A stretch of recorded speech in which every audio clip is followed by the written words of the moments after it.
Good afternoon, everybody. My name is Javier Perez III. I am a licensed professional counselor and have worked as an LPC for the past 10 years. My office is located at 7502 Fondren Road, which is where Houston Christian University is located at.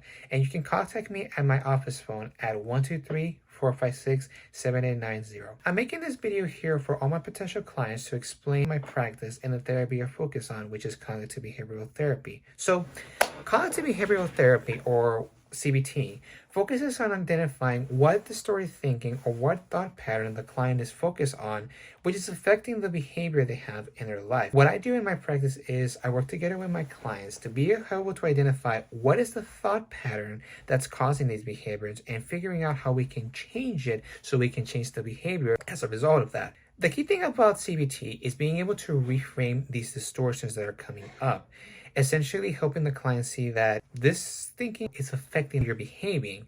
And so because this is happening, this is something that's causing you to, for example, become anxious, depressed, not being able to socialize, you name it.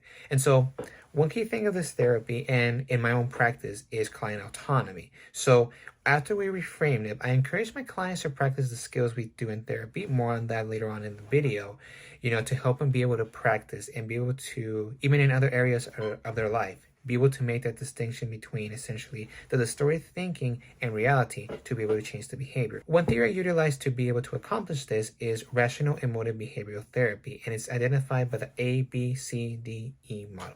So the A stands for the activating event, and for this one I'll use the example of someone who has experienced social anxiety disorder. For the activating event, it can be that a person was rejected by his peers, raised in a home that was abusive, or even homeless. And so this event led to the belief that I'm unlovable, or other people are going to laugh at me, they're going to humiliate me, they're going to bully me around, attack me, you name it. And because of this, it leads essentially to a consequence, which is avoiding social situations, maybe even becoming a bully themselves, becoming depressed, or not being able to handle rejection, which can be seen in basically anxiety, depression, seclusion, or isolation. In my practice, we identify essentially how the thought pattern of the client is relevant across these three areas, and we go to the D, which is called the disputing belief, which is where we identify something that contradicts it. Like, for example, if there's a client who experiences anger from somebody else, like that person is angry at them, we say essentially that it's not really their fault, it's the other person's fault, and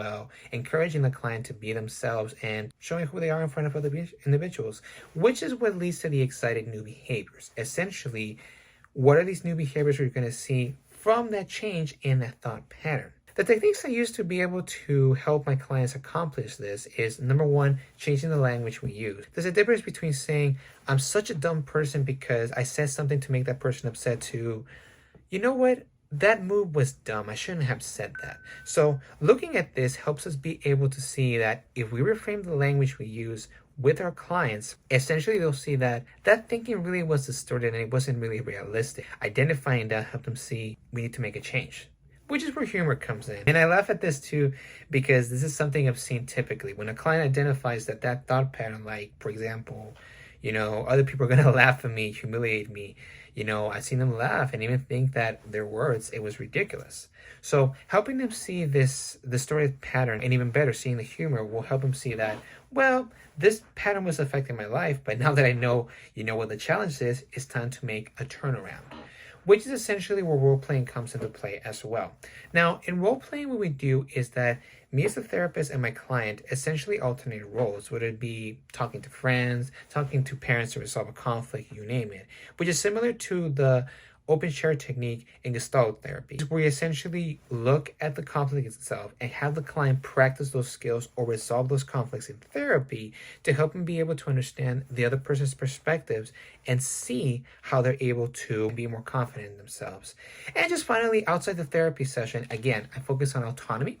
So I encourage my clients to keep a journal. Even I myself keep one as a professional, to be able to document any progress, give any positive affirmations, be able to write their feelings down and let out any stresses they have that may be impacting them, or even keep track of when those distorted thought patterns come back to discuss later in therapy. With CBT, we've seen the effectiveness in the following two populations. The first one would be unaccompanied immigrant children in the US. So there's one study that I'm mentioning focused essentially on immigrant children who came unaccompanied to the US. They come from the nations where we've seen essentially corruption, violence, loss, and all these events that can cause trauma in these individuals' lives. When CBT was applied to these children, we saw an improvement in emotional challenges and in trauma symptoms. So they were able to live a much happier life and be able to be more confident in themselves. This also applies to clients who have had depression, as 3 to 4 months after the initial intake, when they were starting the CBT, we saw improvement in the depressive symptoms. These two studies show the effectiveness essentially of how CBT can apply to child, adolescent, young adult, families, you name it. And the key thing is figuring out what the thought pattern is and reframing it so that way we'll be able to inspire new behaviors and self-confidence in our clients. I hope that this video served to pretty good use to you, my potential clients. Again, my name is Javier Perez III. I am an LPC, and this will be my 10th year as an LPC. My office is located at 7502 Fondren Road, and my work number is 123-456-7890. I hope to be a good use to you. Blessings to all you guys. Remember to always give love to your neighbors, brotherly and unconditionally, and I hope to be able to be a good servant for you guys. So you have a very blessed day, and I hope my video was helpful. Thank you.